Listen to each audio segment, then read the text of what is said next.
Hello and welcome to Camera Reviews.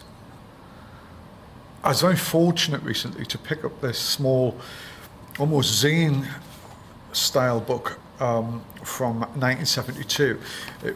It's by a photographer who I know called Ian Berry. It's entitled This is Whitechapel. I love the format of it. I came across it accidentally and bought it straight away. I think it was about £10.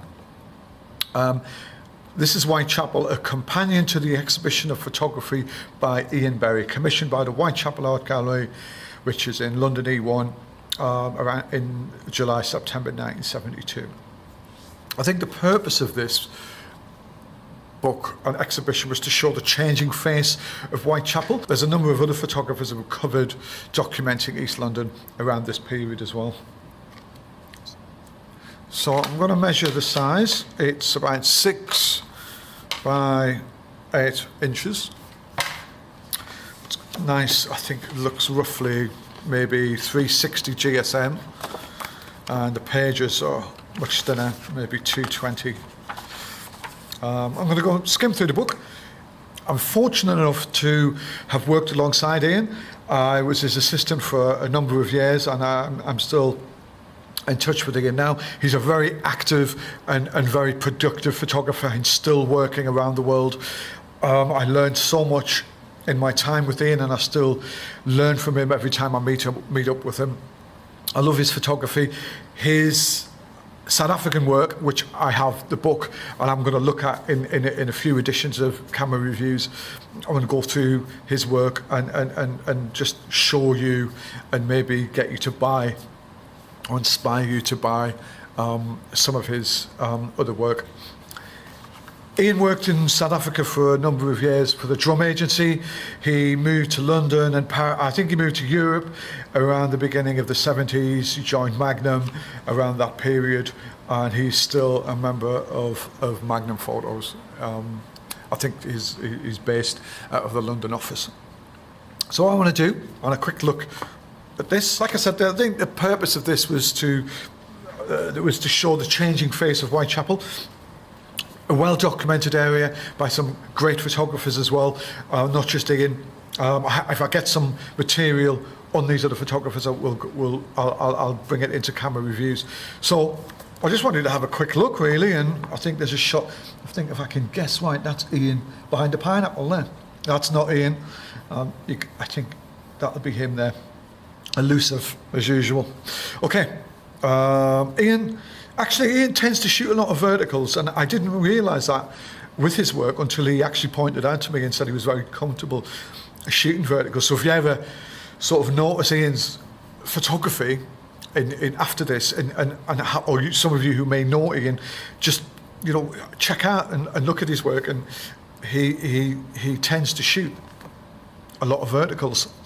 Okay, so man with daughter with cat is the cover, and man looking out of shop like a greengrocer's selling pineapples in East London is in the back page, and it opens out into that. Okay, so there's a lot of text in the book. I'm not going to show much of the text, just so I'm not getting in any way of any copyright issues. So we've got Hanbury Street, young boys playing. A lot of this architecture and stuff, this is all still around East London as well. There hasn't really, a lot of that is still very familiar to me. I passed through East London quite a lot with work and living there in London. Some poetry here. Shakespeare in Whitechapel, Newbold Street, Whitechapel in Britain. Something on the Jewish community. There is quite a Jewish community in East London, Brick Lane. I'm sure all of you who know Brick Lane, there's curry shops, but there is the most amazing 24-hour bagel shop, and I forgot the name of it, but it's fantastic.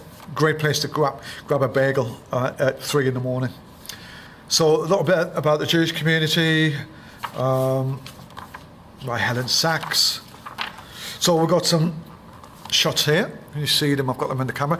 So this, an Orthodox Jew, and I'm aware that this is behind a shop on Brick Lane. It's the back entrance.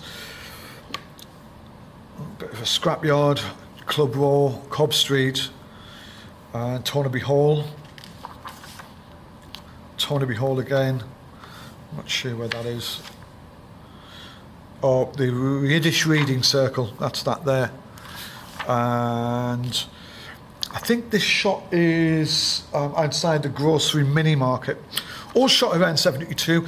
In fact, researching a little bit of the Whitechapel images again shot, I know he's got a lot more from later on.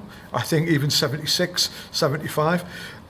Have a look. You can get that on the Magnum site. I'll put a link to the Magnum site on here, and you can get in touch and look at Ian's, also with Ian's work, Ian's portfolio work as well, from this period and a little bit later, which is also on the Magnum site.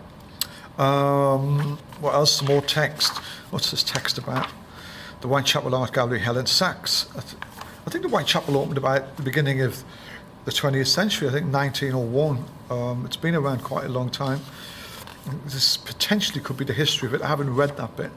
Some more poetry, the young boy's story of the slums, and Rudolph Rocker, William Fisherman, the East End of London. Okay. I would like to have a little read of these properly. Some more. And Shatler Street. And there you go. I think there's a lot of obviously there's a lot of markets and stuff around in the town. I think going back to these shots here, there's little market shots. I think that's the toothless woman grinning. I think on some captions I've looked at of that shot. Okay, so just a quick insight to Ian Berry and this Whitechapel book. I would presume this is quite a rare book. I was very fortunate to pick it up. I just wanted to show you a little bit I just wanted to just give you an insight into it, show you some images from it, and just make you aware of Ian Berry, really. And check him out, Magnum Photos, and I'll put a link up. Thank you very much.